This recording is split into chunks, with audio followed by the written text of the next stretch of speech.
At the heart of this video series is the assumption that the invention of the smartphone is a hugely significant moment. The smartphone is not just a magical toy of delights, nor a tool to achieve tasks more efficiently. It's an inexhaustibly inventive shapeshifter that puts at our fingertips a seemingly endless array of possibilities. The result is a set of radically new relationships between us and other people and places. In short, the smartphone has transformed our whole experience of the world. How should we understand what's happened here? Well, I think we should consider what everyday life was like before the smartphone. Back then, we were relatively disconnected. Everyday life was a bit like a patchwork quilt, made up of discrete segments or patches. You'd move between different patches, but each patch was a kind of self-contained world with limited ability to intrude upon other patches. Information would often not cross the borders between patches. For example, Susan here is traveling to pick up her daughter Katie from dance practice. As she's driving, her world really doesn't extend much beyond her car. A nuclear war could be breaking out for all she knows. She has no way of telling. She arrives at school, but has no way of knowing whether Katie is on time or not. Fortunately, she is. However, as she is driving back, something is happening in one of the other patches. At work, a major deal that Susan has orchestrated is sealed. Susan's unaware of the good news and doesn't find out until later when her boss rings her at home. So, this was how life used to be, fragmented and disconnected. What the smartphone does is to replace disconnection and fragmentation with constant connectivity and seamlessness.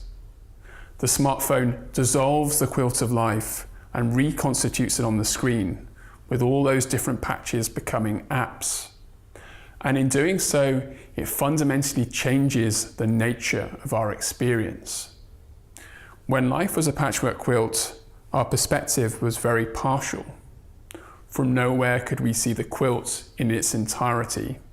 We could only see the patch we were in at that moment.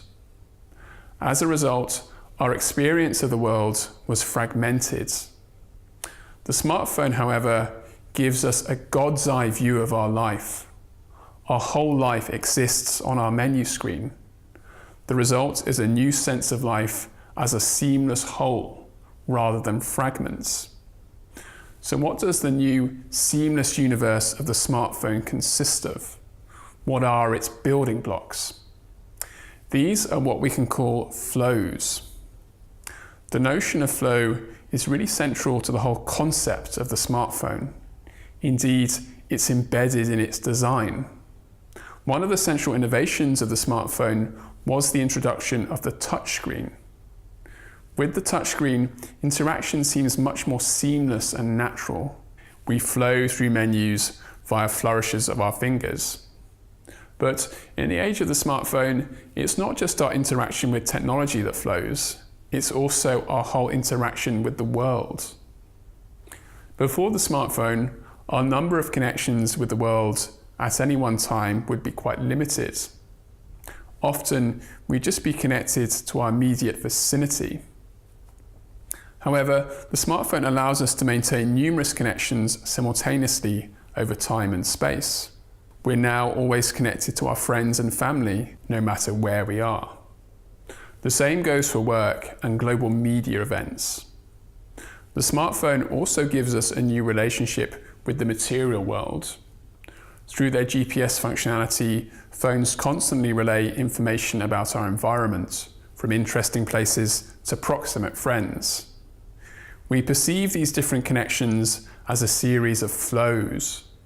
There's a flow of things like my friends, of work, world events, and my movement around the city.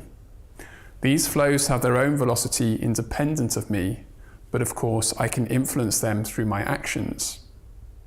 The smartphone allows me to move between these flows at will, depending on my whims. Lucy here leaves her house to walk to the bus. She puts on her favourite playlist, then messages her friend to tell her she is coming, then checks the route, and finally reads a news notification. All of this happens within a few seconds, but within this time she has moved seamlessly between numerous different flows. So the metaphor of the flow works in two ways here. It describes the ability to move seamlessly between different areas of our life, and also, more profoundly, our whole sense of the world. The smartphone gives us a sense of a world that is constantly evolving and dynamic, that flows around us. So, from a world of fragments, interruptions, and sporadic connectivity, to a world of seamlessness, flows, holism, and constant connectivity. How significant is this shift? Well, I think it's very significant. That's because I think we're not just talking about some small shifts in our everyday experiences, we're talking about a wholesale transformation of the world. The very fabric of the world has changed. The driving force of this change is the reorganization of society around the principles of the network. The start of this reorganization certainly predates the smartphone. As far back as the 1980s, academics were talking about the arrival of the network society. This interest was associated with developments in telecommunications technologies and the increasing social importance of information. However, the idea of the network society really began to take hold in the 1990s due to the development of the internet and the work of academics like Manuel Castells. For Castells, the world is now made up of what he terms the spaces of flows. Spaces of flows are all around us. All the time, anything from new fashions to finance to political movements to the latest Kardashian selfie are moving instantly across borders. Because of this, we have the sense of living in a truly networked and globalized world. The chief driving force of the network society is capitalism, and specifically the replacement of industrial capitalism with network capitalism. Network capitalism is the result of the failure of industrial capitalism. Industrial capitalism was based on a world of rigidity and uniformity. It was characterized by the Fordist production line, mass consumption, Keynesian economic policies, and the welfare state. However, by the 60s and 70s, this system was falling into crisis. The countercultural movement of the 1960s and the various miners' strikes in the UK were expressions of this crisis. Capitalism was no longer efficient and was no longer making people happy. Capitalism's response was to emphasize flexibility. Production became much more flexible through embracing approaches from Asia, like just-in-time delivery. Organizations became much more flexible through a flattening of hierarchies. And so did people, through an emphasis on things like transferable skills, constant career change, and project-based working. This new world of flexibility was facilitated by the visions of people like Bill Gates for a frictionless economy, as well as neoliberal economic policies. But it also led to the embracing of the network as the operating principle of capitalism. The network is the ideal structure of a new, flexible capitalism. It's egalitarian. Unlike in traditional organizations, it's not controlled by a central power that may have vested interests and manipulate things. It's flexible. The nodes of the network can be rearranged depending on the task that needs to be done. And it's super efficient. So long as each node works properly, information should flow almost instantly. So flexibility and efficiency. This is one way that the network has come to be a central part of our lives under capitalism. But it's also crucial to consider another justification. That is authenticity and meaning. As the sociologist Erin Fisher notes, the rise of the network has been supported by the ideology that they are liberating. There's a metaphysical dimension to this. Increasingly, we see the very structure of life as networks. Networks are quite literally our DNA, and they are nature. Nature is seen to function as a complex set of network interactions, and they are the universe, such as in the argument that the universe is a giant quantum computer. So via the network, we can have a deeper, more authentic connection with the universe. I can't think of a promise bigger than that. It's also claimed that networks are the source of political liberation. For Yochai Benkler, this is because they liberate us from hierarchy.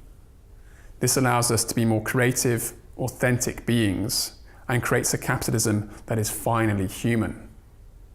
It's not just liberals like Benkler who venerate the network, however. So do Marxists.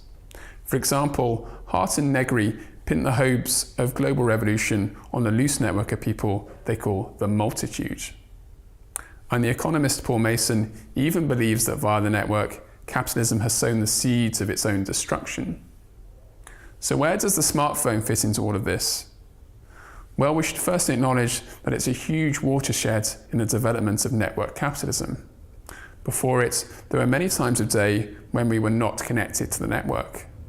Because of the smartphone, however, you're probably now connected to the network 24/7. Perhaps this is a good thing. After all, many people see networks as liberating. The problem with many of these views, regardless of their political stripe, is that they assume networks are inherently egalitarian and progressive. This ignores the possibility that networks can contain within them new insidious forms of domination. This possibility was captured by Gilles Deleuze, who claimed in 1992 that we were moving towards societies of control. Here, we are no longer dominated by institutions, but computer databases. Thus, it's naive in the extreme to think that networks are inherently liberating. Instead, we should always inquire whether a particular network is dominating or liberating. So what about the networks that the smartphone connects us to? Well, these are the networks of production and consumption, and they are not liberating. This is because they are governed primarily by the needs of capitalism and not freedom. Thanks to the smartphone, we're now a node within networks of production. We're a responsive node. As we saw in the last video, the smartphone spreads the tyranny of personal productivity, the idea that we have to be productive at all times to be successful. The smartphone ensures that we're available to work 24/7, and it makes us a mobile node. We can communicate with colleagues and clients no matter what we're doing and where we are. Furthermore, it integrates us into the on-demand economy, where we can instantly access taxis, takeaways, laundry, and all the other things that fuel our mobile lifestyles. Finally, it makes us a knowledgeable node. The smartphone puts at our fingertips all the information we need to make smart business decisions, from constant email access to the best restaurants in town to impress clients. And what about networks of consumption? Well, the smartphone makes consumption a very streamlined activity. Andy is sitting on the sofa thinking that he probably should get some new razor heads. In the past, he'd have to travel potentially miles away to the shops to buy them. With the smartphone, however, he can order them within literally a few seconds and perhaps even get them delivered the same day. The smartphone also streamlines consumption through its collection of marketing data. Data from our shopping preferences to our browsing habits to our location help make the marketing process more efficient. And indeed, the smartphone provides myriad new ways to incite the desire to consume. We are constantly bombarded with adverts via the smartphone, perhaps even in watching this video. And through augmented reality marketing, it introduces a new and innovative way of selling things to us. It even spreads the ideology of consumption into other areas of life, for example, dating. With dating apps, we flick through potential partners as if they were products in a shop window, waiting for the one who arouses our desires. So the smartphone ensnares us within networks of production and consumption. In doing so, it makes us more fully products of capitalism. And there really is no escape. Before the smartphone, there may have been moments of the day when capitalism didn't play much of a role in our lives. Now, with the smartphone with us at all times, this isn't the case. This sounds like a dystopian nightmare. In the 60s and 70s, people worried about the potential of television advertising to brainwash us. But in comparison with the smartphone, the television seems like a positively clunky way of shaping thoughts and behaviour. Perhaps all we are now are just legions of automatons glued to our smartphone screens, brainwashed to produce and consume more. Well, I wouldn't go this far. I don't believe that we are brainwashed. Nevertheless, it does seem like the smartphone has firmly integrated us into capitalism. And it does seem clear that it has connected us to networks that have as their primary logic accumulation rather than freedom. So why do we accept this? Well, because of the incredible ideological power of networks. As I mentioned earlier, the network has been positioned as the ultimate source of freedom and authenticity. And indeed, it must be admitted that life amongst the flows can be exhilarating. The smartphone incites us into a world of novelty and constant dynamism. It divorces us from the constraints of place, instead allowing us to be always on the move and thus to always experience something new. It allows us to experience some of the dizzying complexity of the world. Yet at the same time, it brings this complexity down to a human level. It gives us the fantasy of being a master of the flows. Thus, the smartphone makes us feel at home amongst the flows. So here we have the Janus face of frictionless flows. The one face represents mobility and the exhilaration of living amongst the flows. The other face represents networks of production and consumption and being bound to capitalism. The question is the left-hand side enough to compensate for the right? No, it's not. Indeed, it's dangerous. The joy of living amongst the flows binds us to the reality that at the same time we are being more and more integrated into capitalism.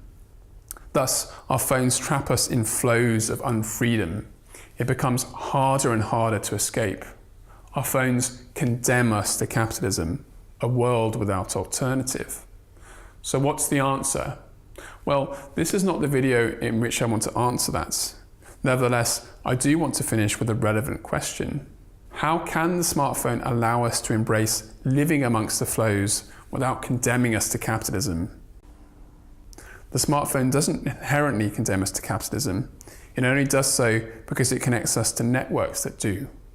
So what would a world look like in which smartphones connected us to networks that had freedom and authenticity as their logic, not accumulation?